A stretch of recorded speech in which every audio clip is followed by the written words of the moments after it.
Terus bagaimana hubungan dengan anak saya yang sekolah di pesantren, Pak? Ini mau nanya. Jika sudah bersuci atau berwudu, Terima kasih, kemudian Bapak. bersentuhan dengan Assalamualaikum suami, warahmatullahi apakah wabarakatuh. wudunya batal? Bismillahirrahmanirrahim. Assalamualaikum warahmatullahi wabarakatuh. Alhamdulillahirabbil alamin. Wassalatu wassalamu ala nabiyyina Muhammad wa ala alihi wa sahbihi ajmain. Alhamdulillah pemirsa Fatwa TV dan pendengar radio dimanapun Anda berada. Kita bersyukur kepada Allah Subhanahu wa taala di mana Allah masih memberikan kita izin untuk terus berzikir, bersyukur dan beribadah dengan baik kepadanya. Kemudian salawat dan salam senantiasa kita curahkan kepada Nabi yang kita cintai, Nabi Muhammad sallallahu alaihi wasallam. Alhamdulillah pemirsa, pada kesempatan kali ini kita dapat kembali berjumpa dalam program live interaktif Fikih Ibadah yang diampu oleh guru kita Al-Ustadz Anas Burhanuddin Hafizahullah Ta'ala, yang mana beliau merupakan salah seorang anggota Dewan Fatwa Perhimpunan Al-Irsyad. Dan Alhamdulillah pemirsa, pada kesempatan kali ini Al-Ustadz telah hadir menemani kebersamaan kita di studio Fatwa TV Jember. Mari kita sapa beliau pemirsa. Assalamualaikum Ustadz. Waalaikumsalam warahmatullahi wabarakatuh. Bagaimana kabar Ustadz? Alhamdulillah saya Alhamdulillah. baik dan sehat alhamdulillah. Alhamdulillah baik. Kita juga doakan semoga pemirsa dalam keadaan sehat Ustadz. Amin amin ya rabbal alamin. Baik, pemirsa, live interaktif pada sore hari ini dapat pula Anda simak melalui relay radio yang tergabung dalam Asosiasi Radio dan Televisi Islam Indonesia atau RTVC. Di antaranya adalah Radio Binbas Yogyakarta, kemudian Radio Sahabat Tegal, Radio MDFM Probolinggo, Radio Amuba Pangkal Pinang, Radio Sago FM Sumatera Barat, Radio Gemah FM Bontang, Radio Al-Hikmah Banyuwangi, Radio Albina AM Bekasi, Radio Tua FM Riau, dan Radio Dai Tengaran. Dan kami juga membuka peluang bagi Anda untuk bertanya secara langsung kepada Ustadz dengan menghubungi kami di 0331 544 6087, 0331 544 6087. Dan pemirsa, mari kita bersama-sama menyimak sebuah nasihat sebagai pembuka pada kesempatan kali ini yang akan disampaikan oleh guru kita Ustadz Anas Burhanuddin Hafizahullah Ta'ala. Silakan Ustadz. Bismillahirrahmanirrahim.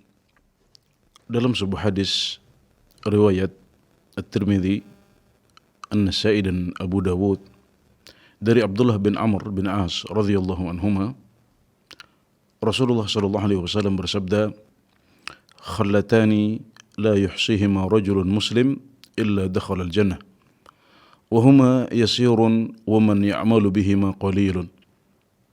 Ada dua amalan yang tidaklah seorang pria muslim menghafalnya kecuali dia akan masuk surga. Dua amalan ini mudah, namun yang mengamalkannya sedikit. Kemudian Nabi Muhammad SAW menjelaskan bahwasanya dua amalan itu, yang pertama adalah membaca subhanallah, alhamdulillah dan Allahu Akbar masing-masing 10 kali setelah setiap solat. Kemudian beliau mengatakan, tilka mi'atun wa khamsuna bil lisan.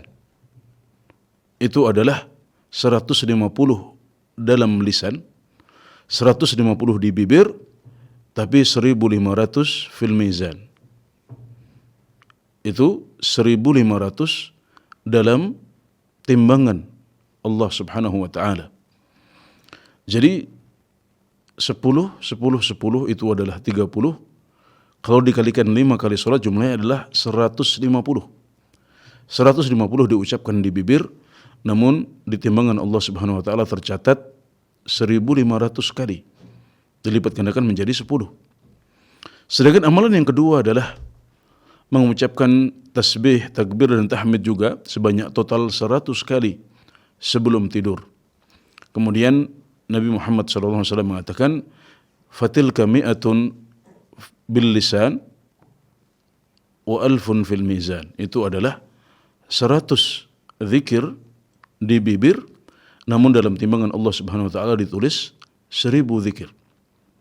Ini adalah sebuah anugerah yang agung dari Allah Subhanahu wa taala, sebuah kemurahan dari Allah Subhanahu wa taala.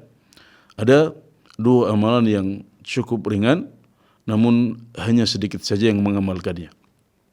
Dan dalam riwayat yang lain disebutkan bahwasanya para sahabat bertanya, kenapa dua zikir ini mudah tapi hanya sedikit yang mengamalkannya? Maka Nabi Muhammad SAW menjelaskan bahwasanya setan mendatangi seseorang ketika dia sedang sholat, kemudian mengingatkannya dengan kebutuhan-kebutuhannya. Maka akhirnya setelah sholat dia lupa untuk mengucapkan zikir ini. Dan setan juga datang sebelum dia tidur, kemudian membuat dia mengantuk dan tertidur sebelum mengucapkan zikir ini. Masya Allah, ini adalah sebuah pengingat dari Rasulullah SAW tentang betapa besarnya kemurahan Allah Subhanahu wa taala untuk kita semua, di mana satu zikir dilipat gandakan menjadi 10 kebaikan oleh Allah Subhanahu wa taala. Dan ini juga adalah salah satu paket zikir setelah solat yang dicontohkan oleh Rasulullah SAW, dan merupakan paket zikir yang paling sederhana, yang paling ringan, di mana kita cukup membaca 10 kali subhanallah, 10 kali alhamdulillah, 10 kali Allahu Akbar, dan ini bisa menjadi salah satu pilihan kita saat barangkali waktu kita sedang sempit dan terburu-buru. Demikian, semoga bisa menjadi inspirasi untuk kita semuanya dan menjadi pengingat bagi kita untuk senantiasa bersemangat berzikir memuji Allah Subhanahu wa taala. Baik, terima kasih Ustadz atas nasihatnya, jazakumullah khairan. Dan pemirsa dan juga pendengar radio dimanapun Anda berada, semoga dua amalan yang baru saja kita simak dapat kita amalkan dan bermanfaat bagi kita untuk di dunia dan di akhirat. Baik, pemirsa dan pendengar, kita mulai membacakan pertanyaan yang sudah masuk ke meja redaksi Fatwa TV. Pertanyaan pertama Ustadz dari Pancanur dari Sambas, Kalimantan Barat. Assalamualaikum warahmatullahi wabarakatuh Ustadz. Ustadz izin bertanya, bolehkah mandi biasa diniatkan sekaligus juga dengan berwudu? Mohon penjelasannya Ustadz, jazakumullah khairan. Ya, mandi biasa tidak bisa diniatkan sebagai wudu karena karakteristik mandi itu berbeda dengan wudu. Dalam mandi rukunnya hanyalah badan saja, ya, satu badan utuh. Maka rukun mandi adalah meratakan air ke seluruh anggota tubuh, dan jika itu sudah terjadi, baik kita mandinya dengan menyiramkan air dari kolam atau dari kamar mandi, ya, dari bak mandi, ataupun dengan shower, ataupun dengan menyelam di kolam, selagi air sudah sampai ke seluruh anggota tubuh kita dan kita sudah niatkan itu untuk mandi wajib, maka itu sudah sah sebagai mandi wajib dan mengangkat hadas kita. Sedangkan wudu, maka dalam wudu ada anggota-anggota wudu.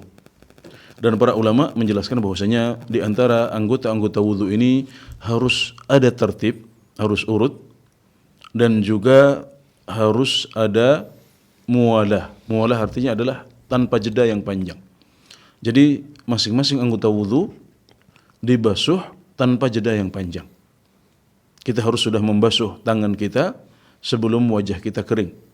Kita sudah harus mengusap kepala kita sebelum tangan kita kering. Kita harus sudah membasuh kaki kita sebelum kepala kita kering. Ya, ini adalah yang dimaksud dengan muwalah. Jadi ada perbedaan karakteristik yang cukup mendasar antara mandi dengan wudu. Maka mandi tidak bisa diniatkan sebagai wudu, kecuali kalau dalam mandi itu ada dimulai dengan wudu dahulu, seperti yang biasa dilakukan oleh Rasulullah SAW, di mana beliau memulai mandi beliau dengan wudu dahulu. Dan dalam konteks ini, wudu ini sifatnya adalah sunnah. Wudu ini sifatnya adalah sunnah, yakni wudu yang dilakukan di tengah-tengah mandi. Nah, jadi kalau mandi kita adalah mandi dengan cara yang diajarkan oleh Rasulullah SAW, di mana kita memulainya dengan wudu dahulu, baru kemudian diakhiri dengan meratakan air ke seluruh anggota tubuh, maka ini adalah mandi yang bisa diniatkan sebagai wudu sekaligus. Adapun kalau kita mandi dengan langsung menyiramkan air ke seluruh anggota tubuh, atau kita mandi dengan cara menyelam di kolam, ya, atau turun ke kolam, kemudian kita membasahi seluruh anggota tubuh kita, maka di situ tidak terwujud syarat tertib dan muwalah yang merupakan kewajiban dalam wudu kita. Jadi demikian, semoga bisa dipahami dengan baik. Baik, terima kasih Ustadz. Jazakumullah khairan, barakallahu fikum. Demikian jawaban untuk Pancanur dari Sambas, Kalimantan Barat. Selanjutnya Ustadz, pertanyaan dari Adian Nur di Kalimantan Tengah, Kabupaten Kota Waringin.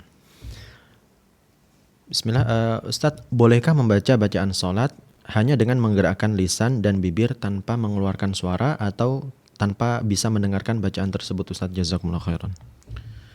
Iya, jadi yang dimaksud dengan membaca ya dalam bahasa Arab adalah menggerakkan bibir, ya, menggerakkan bibir dengan ucapan yang ingin kita ucapkan. Kalau itu adalah bacaan Al-Quran, maka kita membaca Al-Quran dengan menggerakkan bibir kita. Kemudian saat kita membaca zikir, maka kita menggerakkan zikir kita. Kita membaca zikir yang akan kita baca sambil menggerakkan bibir kita. Nah, itu adalah membaca, itu adalah tilawah atau qiraah atau zikir yang diinginkan oleh ayat-ayat Al-Quran maupun oleh hadis-hadis Rasulullah SAW. Di mana ketika kita misalnya diperintahkan untuk membaca Al-Fatihah dalam sholat kita, maka bacaan Al-Fatihah ini tidak terwujud kecuali kalau kita membacanya dengan bibir kita. Tidak cukup kita membaca dengan hati kita saja. Kalau kita hanya membatin dengan hati kita, kita urutkan surat Al-Fatihah dari awal sampai akhir tanpa kita gerakkan bibir kita, maka ini tidak sah sebagai bacaan Al-Fatihah. Al-Fatihah kita tidak sah. Sehingga demikian salat kita juga menjadi tidak sah. Maka harus diiringi dengan gerakan bibir, dan itulah yang dilakukan oleh Rasulullah SAW, sehingga para sahabat menyebutkan bahwasanya jenggot Rasulullah SAW itu bergerak naik turun ketika beliau salat. Kenapa? Karena beliau membaca zikir ini. Beliau membaca Al-Fatihah, menggerakkan bibir beliau, sehingga kemudian jenggot beliau ikut naik turun karena gerakan bibir beliau. Ya, dan tidak disyaratkan harus keluar suara dalam pembacaan ini, dan itu yang disebut sebagai sir, ya, sebagai membaca dengan dipelankan. Ada sebagian bacaan yang memang perlu untuk dikeraskan atau jahar, tapi ada sebagian bacaan yang disebut sebagai sir, dan apa yang ditanyakan oleh saudara penanya ini adalah bentuk memelankan bacaan, yaitu sir. Jadi itu sudah cukup, ya, sudah cukup dan sah untuk bacaan salat kita atau zikir dalam salat kita. Walhamdulillah. Baik, Masya Allah, terima kasih Ustaz, jazakumullah khairan. Demikian jawaban untuk Adian Nur dari Kalimantan Tengah. Baik, selanjutnya pemirsa, kita telah terhubung dengan Bapak Doni dari Sukabumi. Kita akan sapa. Assalamualaikum Fatwa TV. Waalaikumsalam, Pak. Baik, silakan Bapak pertanyaannya. Oh iya, Assalamualaikum Ustaz. Waalaikumsalam warahmatullahi wabarakatuh. Mau tanya tentang bersuci. Apakah kalau kita misalnya buang air kecil, apakah harus kita langsung sucikan waktu itu, atau kita misalnya mohon maaf pakai tisu dulu, nanti kalau sebelum sholat gitu, kalau mau sholat baru bersuci gitu, gimana? Boleh apa gitu? Apa harus langsung gitu kalau bersuci, seperti menghilangkan najis bekas buang air kecil gitu, seperti gitu. Baik, cukup Bapak. Pak Ustaz. Iya itu aja Pak Ustaz, terima kasih. Baik. Assalamualaikum. Assalamualaikum warahmatullahi wabarakatuh. Ya, kita wajib untuk bersuci saat kita akan melakukan ibadah yang disyaratkan harus suci di dalamnya. Jadi kita akan wudu, ya. Bersuci itu ada dua. Ada bersuci dari hadas seperti wudu, tayamum dan mandi wajib. Kemudian ada juga bersuci dari najis, yaitu dengan menghilangkan najis yang mengenai badan kita atau pakaian kita atau tempat sholat kita. Nah, kapan kita wajib untuk bersuci? Kita wajib untuk bersuci saat kita akan mengamalkan amalan yang disyaratkan bersuci di situ. Ya, misalnya ketika kita akan sholat dan sebelumnya kita misalnya baru saja kencing, maka di sini kita punya dua kewajiban berupa dua macam bersuci yang sudah kita sebutkan tadi. Yang pertama, kita harus menghilangkan najis dahulu. Kita hilangkan najis dari badan dan pakaian kita. Kita berusaha agar najis tersebut tidak mengenai pakaian kita, dan kita juga menghilangkan najis dari badan kita. Misalnya najis itu mengenai sekitar kemaluan kita misalnya, maka kita harus bersihkan itu. Kemudian setelah kita membersihkan najis, baru kita mengangkat hadath, yaitu dengan cara berwudu. Jadi kita baru wajib untuk melakukan keduanya saat kita akan mengamalkan suatu amalan yang disyaratkan untuk bersuci di dalamnya. Nah, di antara amalan itu adalah sholat, kemudian juga tawaf menurut sebagian besar ulama, kemudian juga memegang mushaf, ya, kemudian i'tikaf. Ya, ini adalah ya, memegang mushaf ya. Kalau i'tikaf yang penting adalah suci dari hadas besar saja. Ya, ini adalah beberapa amalan yang disyaratkan kita harus suci di dalamnya. Kapan kita akan mengerjakan salah satu amalan itu, maka kita wajib untuk bersuci dahulu. Namun perlu diketahui juga bahwasanya izalatun najas, menghilangkan najis itu bisa dalam bentuk istinja, bisa dalam bentuk istijmar.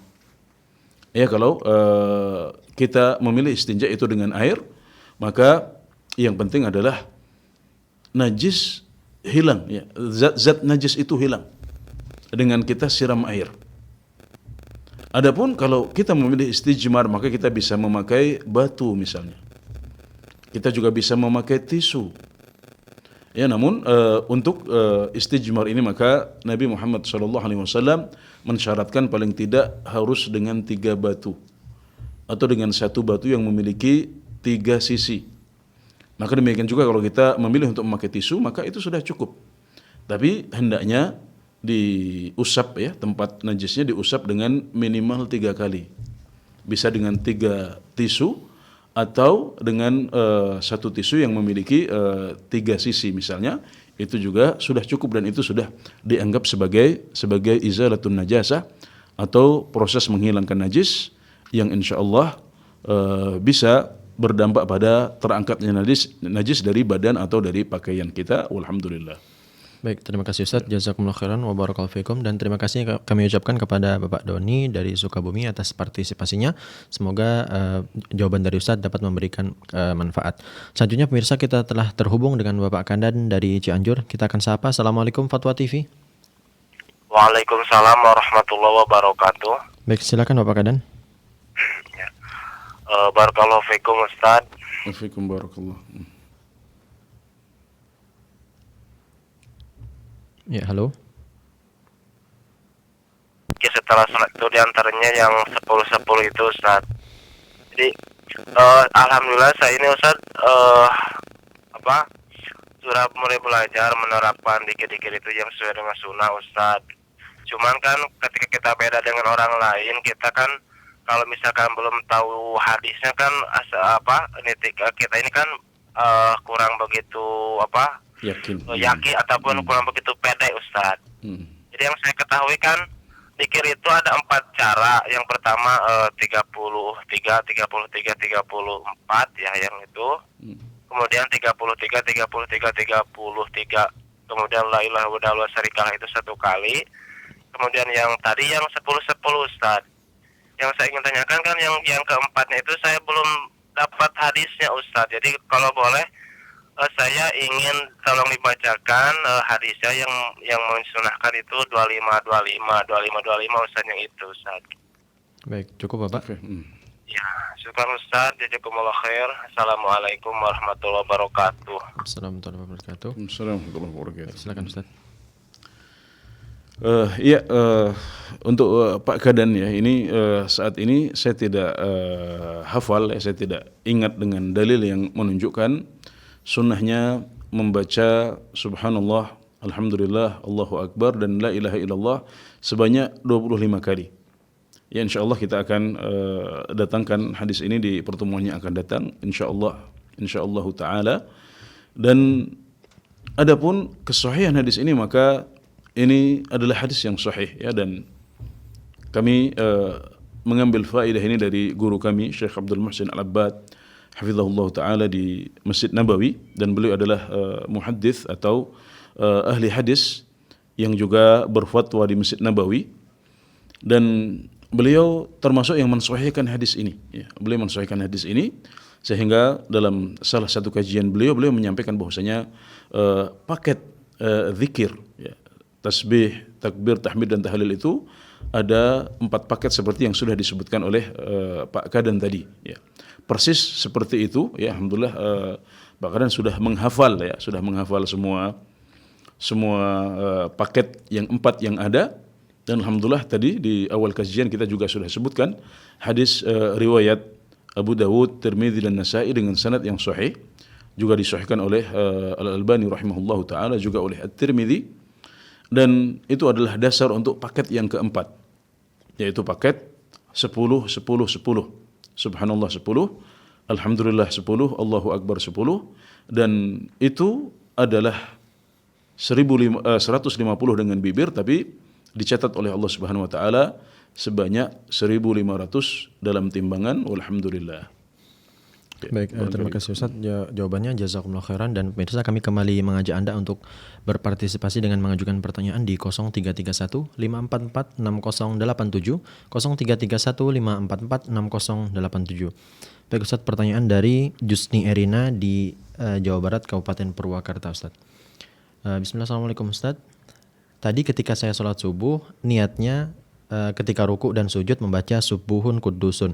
Qadarullah di salah satu sujud saya lupa dan saya membaca subhanakallahumma rabbana wa bihamdik. Saya ingat ketika duduk di antara dua sujud, maka saya tutup dengan sujud sahwi. Benarkah tindakan saya Ustadz? Jika salah, apakah saya harus mengulang sholatnya? Jazakumullah khairan Ustadz. Masya Allah, ini pertanyaannya bertingkat-tingkat ini. Masya Allah ya. Jadi yang pertama, mendetailkan niat seperti yang dilakukan oleh saudara apa saudari? Saudari, Ustaz. Oleh saudari penanya ini bukan sebuah kewajiban dalam sholat kita. Yang penting dalam sholat kita adalah kita menentukan yang pertama, ini sholat untuk siapa? Tentunya hanya untuk Allah Subhanahu wa taala saja. Kemudian yang kedua, membedakan antara sholat yang satu dengan sholat yang lain. Misalnya yang 4 rakaat ini mau diniatkan zuhur atau asar. Itu yang harus kita lakukan. Jadi kalau kita sudah memasang niat sebelum kita sholat, ya, dengan mengatakan dalam hati bahwasanya ini adalah sholat zuhur 4 rakaat karena Allah Subhanahu wa taala, maka itu sudah cukup. Kita tidak dituntut untuk memasang niat, nanti ketika rukuk saya akan baca zikir yang ini, ketika sujud saya akan membaca zikir yang ini misalnya. Atau saat berdiri saya akan membaca surat A atau B. Ya, tidak ada tuntutan sedemikian rupa untuk mendetailkan niat. Dan kalau sampai kita mendetailkannya kemudian ternyata yang kita lakukan berbeda, maka itu tidak berpengaruh. Artinya tidak membuat kita disebut salah misalnya karena menyalahi niat. Ya, sama sekali tidak seperti itu. Maka berarti ketika Anda niat untuk membaca dalam ruku ataupun sujud misalnya subuhun kudus, tapi kemudian prakteknya Anda mengucapkan subhana rabbiyal azim atau subhana rabbiyal a'la atau yang lain, maka itu tidak dihitung sebagai kesalahan. Dan karena itu bukan kesalahan, maka tidak perlu sujud sahwi. Ya, tapi karena ini sudah terjadi dan saudari kita ini sudah melakukan sujud sahwi karena sesuatu yang dia sangka salah, maka berarti tidak masalah, yaitu tidak sampai berdampak pada sah tidaknya sholat. Ya, insyaallah itu adalah sebuah persepsi yang Anda miliki. Namun sekarang kami jelaskan bahwasanya persepsi itu salah. Namun kesalahan ini tidak sampai membuat sholat kita tidak sah misalnya. Maka alhamdulillah Anda tidak perlu mengulangi sholat Anda. Sholat Anda sah. Namun ke depan kalau terjadi kejadian seperti yang sama, maka Anda tidak perlu sujud sahwi. Karena yang Anda lakukan bukan kesalahan. Ya, alhamdulillah. Ya. Baik, jazakumullah khairan Ustaz atas jawabannya. Barakallahu fikum. Selanjutnya pemirsa, kita telah terhubung dengan Bapak Hasan dari Pandeglang. Kita akan sapa. Assalamualaikum Fatwa TV. Waalaikumsalam warahmatullahi wabarakatuh. Baik, silakan Bapak Hasan. Assalamualaikum Pak Ustadz. Waalaikumsalam warahmatullahi wabarakatuh. Kami mau menanyakan, kami semenjak sekarang kan saya melihat di sunnah ini, di TV sunnah. Katanya kata di sini itu istilahnya kalau harus datang kepada ustadznya. Kalau sekedar membaca buku katanya belajar dari setan.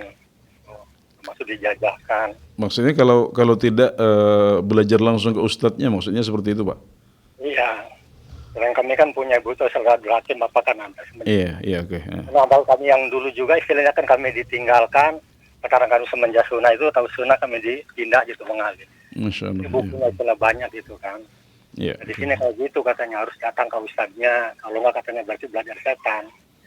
Baik, cukup Bapak Hasan. Itu ketemu nasihatnya ya.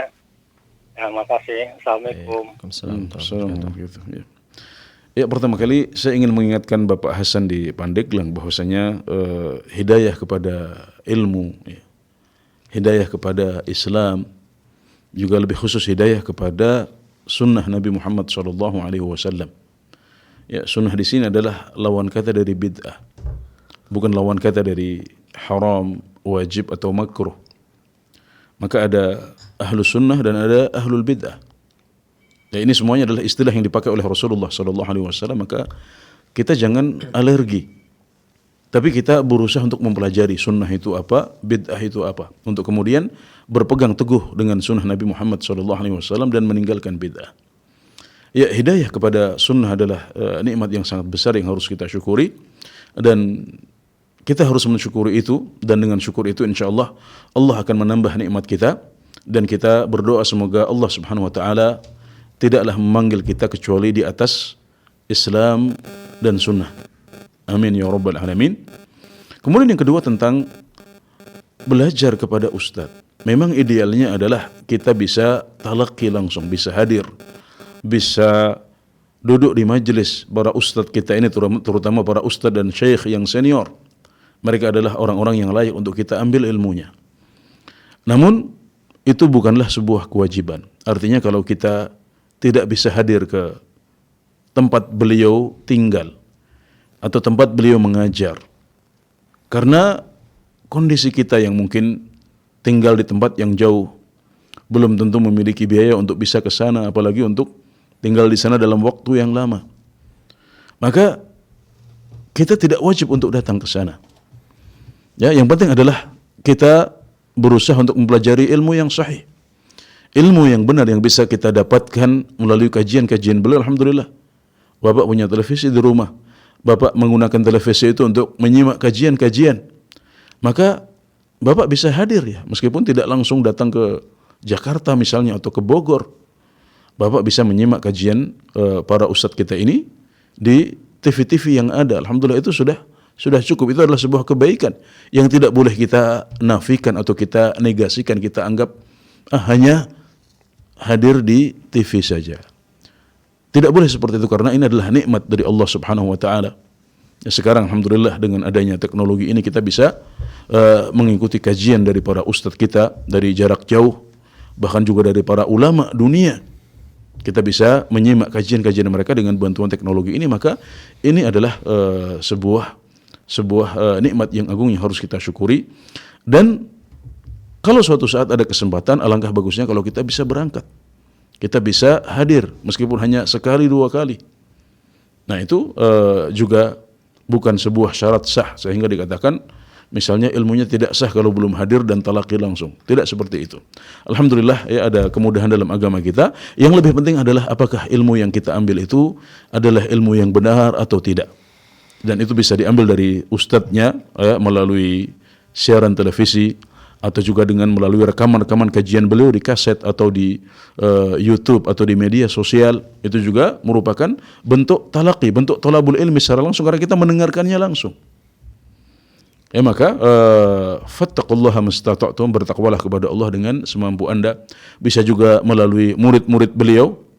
Ya, itu semuanya juga menjadi wasilah atau sarana untuk bisa mengambil ilmu dari para ustadz senior kita ini. Alhamdulillah. Jadi tidak benar kalau ada yang mengatakan bahwasanya kalau kita tidak belajar talaqi hadir langsung maka itu adalah amalan setan, atau misalnya ilmunya tidak sah, ya, tidak mangkul dan yang lain. Itu adalah perkataan yang tidak benar. Dan Bapak bisa bertakwa kepada Allah dan belajar menuntut ilmu semampu Bapak. Alhamdulillah. Jadi Islam itu mudah, jangan kita persulit. Alhamdulillah. Baik, terima kasih Ustaz, jazakumullah khairan atas jawabannya, dan kami ucapkan terima kasih kepada Bapak Hasan dari Pandeglang. Dan selanjutnya pemirsa, kita telah tersambung dengan Ibu Rosmini dari Pacitan. Kita akan sapa. Assalamualaikum Fatwa TV. Waalaikumsalam warahmatullahi wabarakatuh. Silakan Ibu. Iya. Assalamualaikum warahmatullahi wabarakatuh, Ustaz. Waalaikumsalam warahmatullahi wabarakatuh. Kami ingin menanyakan tentang masalah salat witir yang telah Ustaz jelaskan beberapa waktu yang lalu itu. Yang saya maksud begini Ustadz, bisa witir sesudah adzan, dilaksanakan witir bisa. Itu yang saya maksud. Apa itu kalau tidak sengaja, kadang-kadang itu kan, kalau saya kadang sholatnya baru 3 salam, masih kurang 1 salam, biasanya 4 salam. Itu saya beranggapan ya udah nanti aja, atau seperti itu, disengaja seperti itu, apa bisa? Apa kebetulan sebelum witir sudah terdengar adzan, itu yang tidak disengaja itu apa bedanya? Bisa apa enggak Ustadz? Terus yang kedua, sholat qobliyah subuh itu bisa dilaksanakan sesudah subuh. Itu apa yang sebuah tidak kesengajaan itu tadi, apa yang memang disengaja itu bisa. Terima kasih jawabannya. Saya Jazakumullah khairan.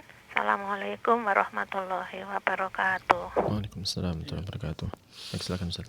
Ya, jadi sholat witir itu termasuk bagian dari qiyamul lail. Dia bagian dari ibadah sholat malam, yang merupakan sholat yang paling dicintai oleh Allah Subhanahu wa taala setelah sholat-sholat yang wajib. Sebagaimana dijelaskan dalam hadis sahih dari Rasulullah sallallahu alaihi wasallam. Jadi idealnya sholat witir itu dilakukan di waktu malam, yakni sebelum masuknya waktu subuh. Idealnya dijadikan sebagai penutup sholat malam. Yakni kalau kita terbiasa untuk bangun di sepertiga malam yang terakhir, maka kita mengerjakan witir ini setelah kita mengerjakan sholat yang menjadi wirid kita setiap malam. Witir adalah penutup dari sholat malam kita. Dan kalau kebiasaan kita adalah kita melaksanakan qiyamul lail sebelum kita tidur, dan ini boleh, maka witir menjadi penutup sholat kita sebelum kita tidur. Yang penting adalah witir itu dilaksanakan di waktu malam, yakni setelah terbenamnya matahari sampai masuknya waktu subuh. Adapun kalau sudah masuk waktu subuh, maka ini bukan waktu untuk sholat malam lagi. Tapi mereka yang biasa untuk mengerjakan sholat witir di malam hari kemudian tidak sempat untuk melakukannya, maka mereka boleh untuk melakukannya setelah azan subuh seperti yang dilakukan oleh para sahabat Rasulullah sallallahu alaihi wasallam, atau bisa juga nanti diqadha ketika sudah masuk waktu duha. Jadi ini bukan disengaja, tapi sesuatu yang tertinggal kemudian kita ganti di waktu yang lain. Kita mengqadhanya, disebutnya sebagai qadha di waktu yang lain. Demikian juga salat qabliyah subuh itu dilaksanakan antara azan dan iqamat dari waktu subuh. Tidak boleh kita menyengaja melakukannya setelah subuh misalnya. Tapi kalau misalnya kita tidak sempat untuk melaksanakannya sebelum subuh karena alasan tertentu, ya terlambat bangun atau karena ada kesibukan tertentu yang mendadak, maka kita boleh untuk mengqadhanya. Jadi sekali lagi namanya itu mengqadha, menggantikannya di luar waktunya, yaitu setelah sholat subuh langsung atau menunggu masuknya waktu duha. Ya. Jadi intinya seperti itu, Ibu, itu adalah sholat di luar waktu, maka disebutnya sebagai qadha. Maka kita tidak boleh untuk menyengaja mengakhirkan witir sampai terbitnya fajar, masuknya waktu subuh, atau sengaja mengakhirkan qabliyah subuh dengan melakukannya setelah sholat subuh, apalagi menjadikannya kebiasaan yang terus menerus. Ya, demikian semoga bisa dipahami oleh Ibu Rosmini dengan baik. Baik, jazakumullah khairan Ustaz atas jawabannya. Terima kasih kepada Ibu Rosmini yang telah bergabung. Selanjutnya Ustaz, pertanyaan dari Ibu Rina di Jawa Tengah, Kabupaten Temanggung. Bismillah, Ustaz, seandainya imam batal di rakaat kedua salat maghrib, lalu dia pergi mengambil wudhu dan memerintahkan jamaah untuk menunggu, apakah ketika dia kembali dia meneruskan rakaat yang tersisa? Terima kasih atas penjelasannya Ustaz, jazakumullah khairan. Iya, ketika seorang imam batal sholatnya di tengah-tengah sholat, maka pilihannya adalah dua. Pilihan yang pertama, dia mewakilkan seorang makmum untuk menyelesaikan sholat. Karena ketika sholat dia batal, maka batalnya sholat ini tidak menular kepada jamaah. Kenapa? Karena yang melakukan pembatal wudhu hanya si imam saja. Misalnya dia kentut misalnya, maka yang batal sholatnya hanya si imam saja. Jamaah tidak batal sholatnya, maka mereka boleh untuk terus melanjutkan sholat, dan imam boleh untuk memilih salah seorang makmum untuk menjadi penggantinya.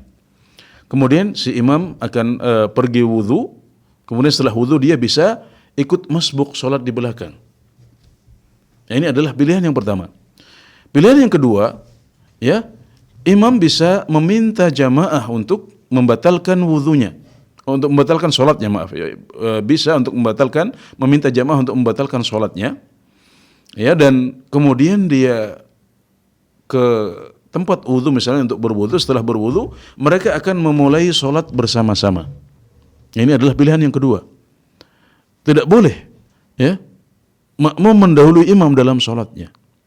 Ini adalah sebuah pembahasan penting yang disebutkan oleh para fuqaha, dan sebagian besar mereka berpendapat bahwasanya makmum tidak boleh mendahului imam dalam sholat. Nah, kalau si imam ini batal kemudian wudu, ya, kemudian dia lanjut di mana makmumnya sudah mempunyai 1 rakaat atau 2 rakaat, maka di sini berarti makmum sudah takbiratul ihram sebelum imam. Nah, ini adalah sesuatu yang sah, yang salah. Ini adalah sesuatu yang salah dan disebut tidak sah oleh sebagian ulama. Ya, maka kalau makmum memilih untuk membatalkan sholat bersama imam, maka ketika imam datang mereka akan memulai sholat mereka dari awal, ya, bukan melanjutkan. Karena makmum harus takbiratul ihram setelah imam, ya, dan tentunya yang lebih ringan bagi jamaah adalah pilihan yang pertama, yaitu imam batal kemudian keluar dan sholatnya digantikan oleh salah seorang makmum yang hadir di situ, ya, sehingga yang harus mengulangi sholat hanya imamnya saja. Adapun makmum mereka bisa menyelesaikan sholatnya sebagaimana mestinya. Walhamdulillah. Baik, terima kasih Ustadz. Jazakumullah khairan. Demikian jawaban untuk Ibu Rina dari Jawa Tengah. Baik, selanjutnya pemirsa kita telah terhubung dengan Bapak Khairi dari Sumeneb. Kita akan sapa. Assalamualaikum Fatwa TV. Waalaikumsalam warahmatullahi. Baik, silakan Bapak. Assalamualaikum Bapak Ustadz. Waalaikumsalam warahmatullahi wabarakatuh. Saya ingin bertanya tentang masalah sholat Id atau Lebaran. Ya. Bagaimana hukumnya sholat Lebaran atau Id 2 kali? Misalnya jadi imam, jadi imam di mana sampai 2 kali, atau di 2 hari yang berbeda maksudnya, Pak? Iya, misalnya, atau di waktu yang sama, atau kadang-kadang sholat Id ada yang sekarang, misalnya ada yang besok, atau yang sama, misalnya jam 7, ada yang jam 8, misalnya. Itu yang pertama. Yang kedua, saya mau bertanya tentang masalah sholat fardu.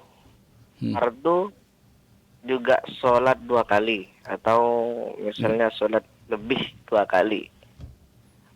Ya. Nah, itu dihukumi apa sah atau tidak? Oke, ya. Baik, cukup Bapak. Ya, terima kasih. Assalamualaikum Bapak Ustaz. Waalaikumsalam. Silakan Ustaz.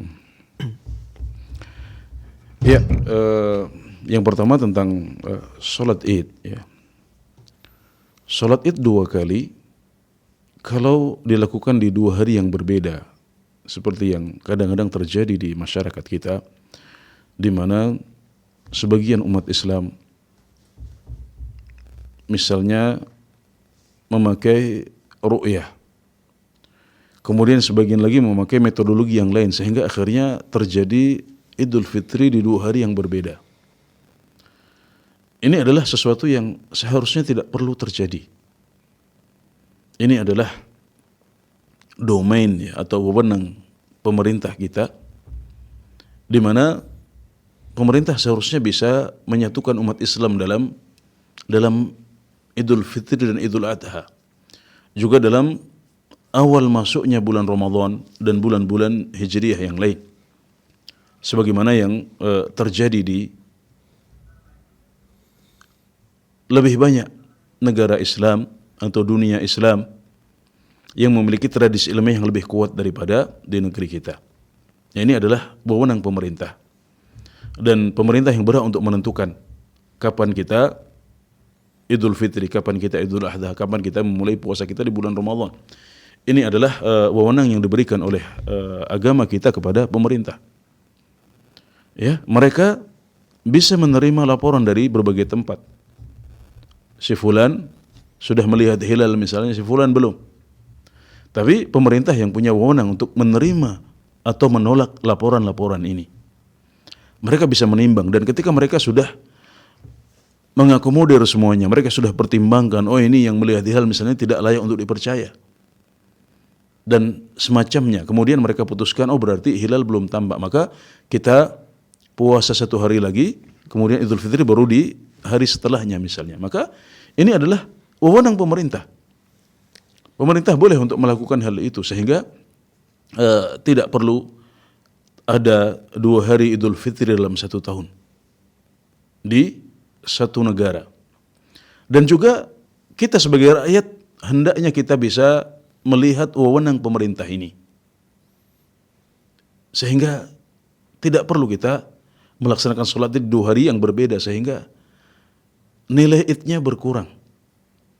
Bahkan sampai ada satu keluarga yang sholat id hari ini, ayah ibu sholat hari ini, anak-anaknya sholat besok misalnya. Ini adalah sesuatu yang lucu, ya, sesuatu yang lucu yang seharusnya tidak perlu terjadi di negeri kita, dan ini menjadi PR bagi pemerintah untuk bisa menyatukan Idul Fitri dan Idul Adha juga awal bulan Ramadan sebagaimana yang bisa kita rasakan dahulu.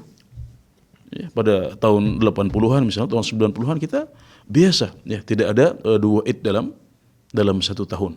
Tidak ada 2 Idul Fitri dalam 1 tahun atau 2 Idul Adha dalam 1 tahun. Ya. Maka ini adalah PR pemerintah kita yang perlu untuk dirumuskan, untuk dijalankan lagi.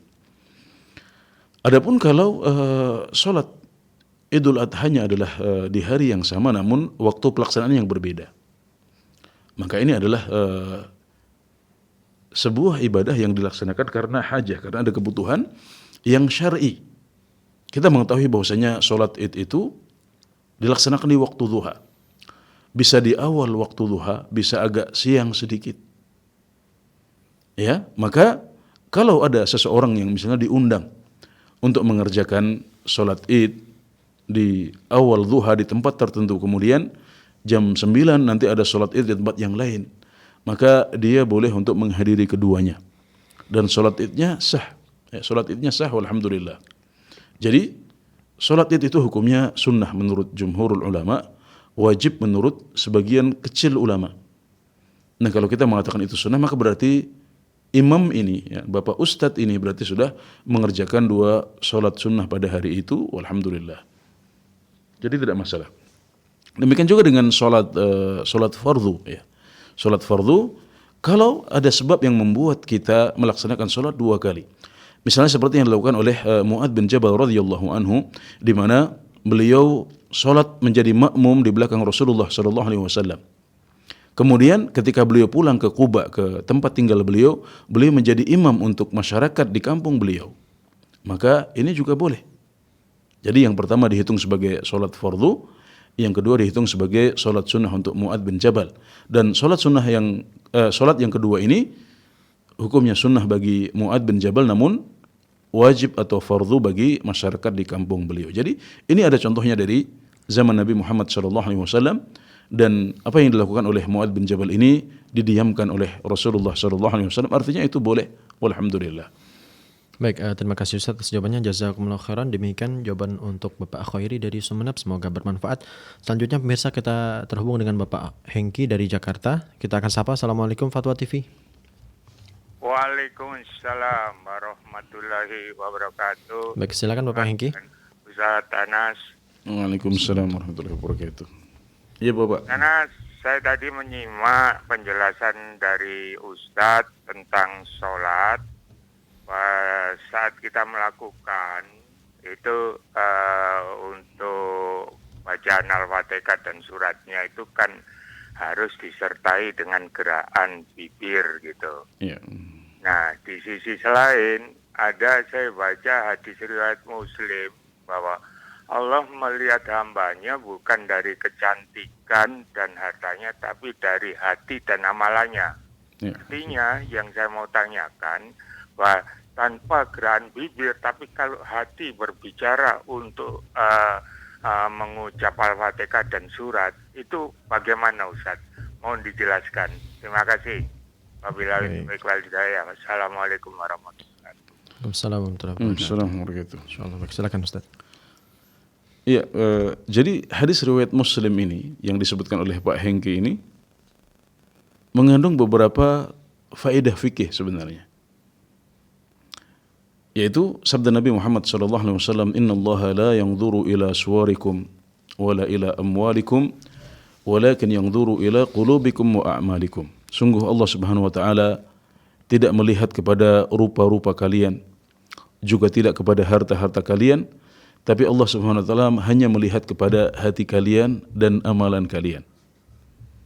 Yang lebih masyhur, yang lebih populer di masyarakat kita adalah riwayat yang menyebutkan sampai hati saja. Nah, sehingga sebagian orang meyakini yang penting adalah amalan hati. Jadi setelah mereka tidak peduli dengan maksiat-maksiat yang mereka lakukan, ketika mereka ditegur oleh umat Islam yang lain, mereka mengatakan yang penting adalah hati. Yang kata para ulama, ada bantahan pada riwayat yang lebih lengkap ini. Yaitu bahwasanya yang dilihat tidak hanya hati, tapi juga amalan. Amalan kita dilihat. Bagaimana Anda bisa mengatakan yang penting adalah hati? Yang penting hatinya yang suci, sementara amalan Anda tidak mencerminkan itu. Anda melanggar hukum Allah Subhanahu wa taala dengan melaksanakan berbagai maksiat, kemudian ketika ditegur Anda mengatakan yang penting adalah hati. Ini terbantahkan oleh hadis yang sama, tapi dengan riwayat yang berbeda.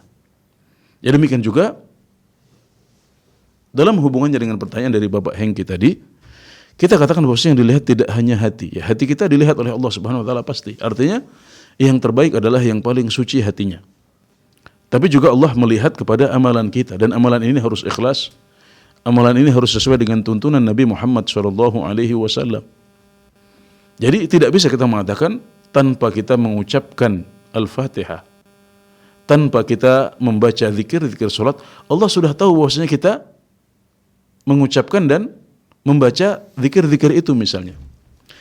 Kenapa? Karena Nabi Muhammad SAW mengajarkan kita untuk membaca zikir itu dengan menggerakkan bibir. Dan itulah yang merupakan hakikat dari qiraah atau zikir dalam bahasa Arab. Ya. Tadi sudah saya singgung juga bahwasanya Nabi Muhammad SAW itu disebutkan janggut atau jenggot beliau itu naik turun saat beliau sholat. Kita kadang-kadang bertanya-tanya ngapain hal seperti ini saja disebutkan dalam hadis. Ternyata ada hikmah di balik itu, ada pelajaran di balik itu. Itu menunjukkan bahwasanya begitulah cara Nabi Muhammad SAW membaca zikir-zikir salat. Beliau tidak hanya membaca dalam hati, karena itu bukan qiraah, itu bukan bacaan dalam bahasa Arab.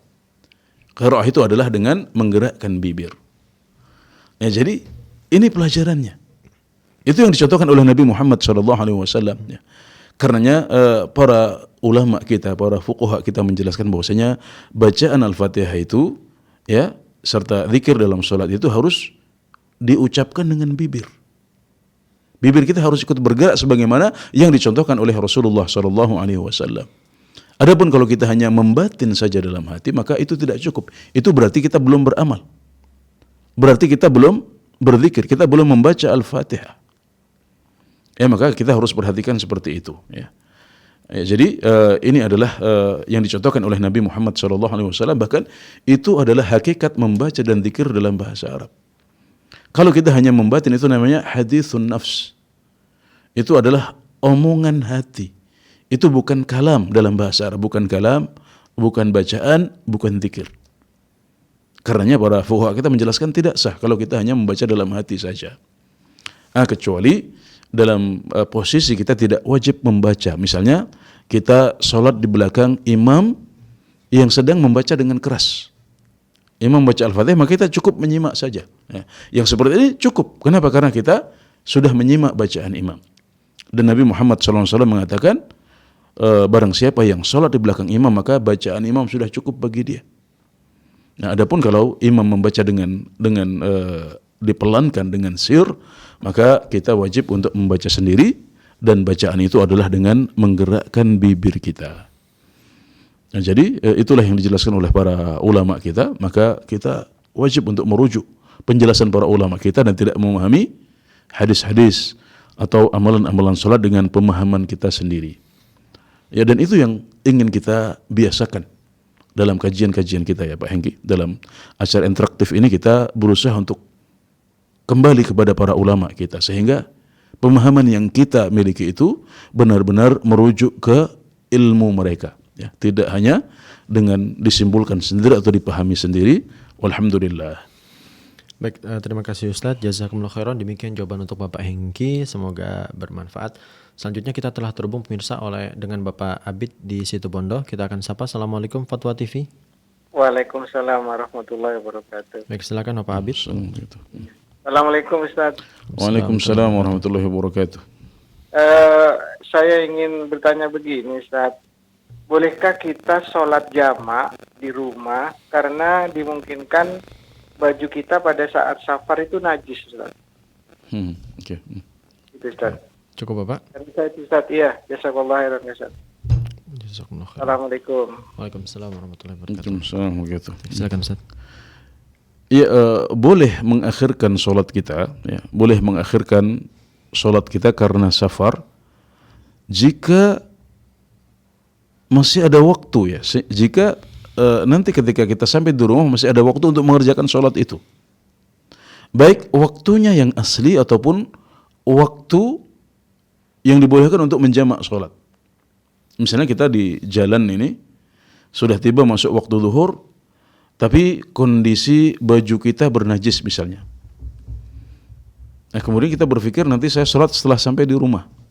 Nah, kalau Anda masih bisa sampai di rumah atau di tempat tujuan, itu misalnya di jam 1:30 atau jam 2, atau sudah sampai di rumah jam 4, di mana kita bisa menjamak sholat kita ketika kita sampai di rumah, maka yang terbaik bagi Anda adalah menjamak kedua sholat ini. Yang terbaik adalah menjamak kedua sholat ini di waktu asar, atau kalau Anda sudah tiba di jam 2 atau jam 1:30, Anda mengerjakan sholat zuhur ketika sudah tiba di rumah. Tidak masalah, ini adalah rukhsah, dan safar adalah salah satu sebab yang membolehkan kita untuk menjamak sholat. Apalagi ditambah kondisi di jalan baju kita bernajis, ya kita tidak bisa langsung mencucinya, atau bisa tapi agak repot. Kalau kita mau ganti pakaiannya agak repot karena kadang-kadang kita tidak mendapatkan tempat yang mudah untuk mengganti baju sehingga kita tidak bisa mengerjakan sholat di awal waktu misalnya. Tidak masalah karena dengan safar ini Anda boleh untuk menjamak sholat Anda. Dan ketika baju Anda sedang bernajis sementara untuk sholat Anda harus lepas dari najis, maka Anda tidak boleh mengerjakan sholat dalam keadaan memakai pakaian bernajis. Jadi sebaiknya diakhirkan dahulu. Adapun kalau pengakhiran ini atau menjamak sholat ini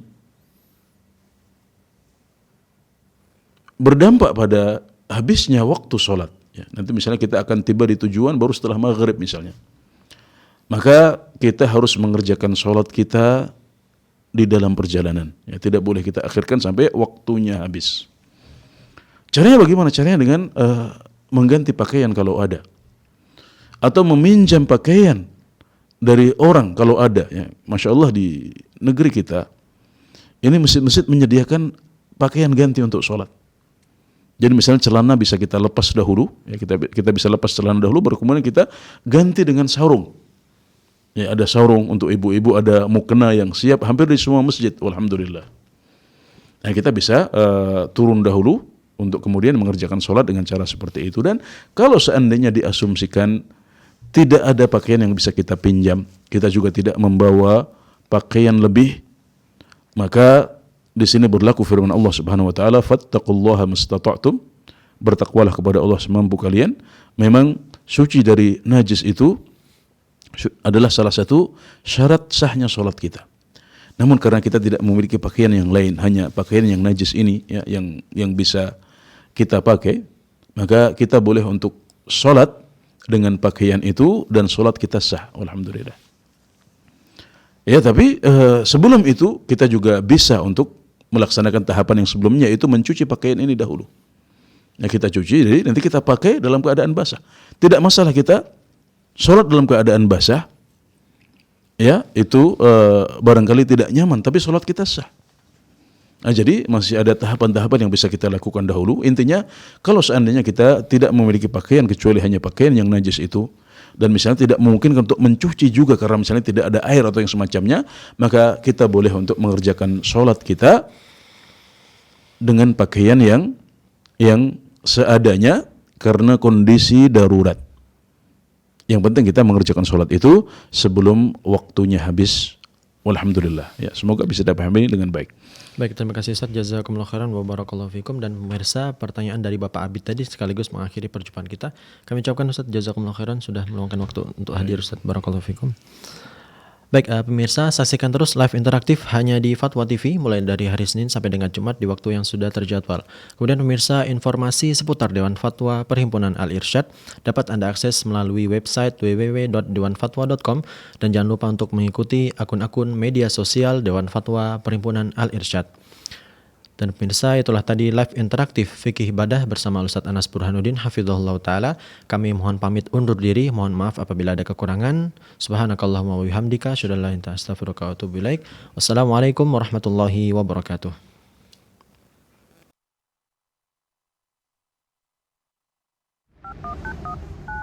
Ya Allah. Terus bagaimana hubungan dengan anak saya yang sekolah di pesantren? Ini mau nanya. Jika sudah bersuci atau berwudu, kemudian bersentuhan dengan suami, apakah wudunya batal?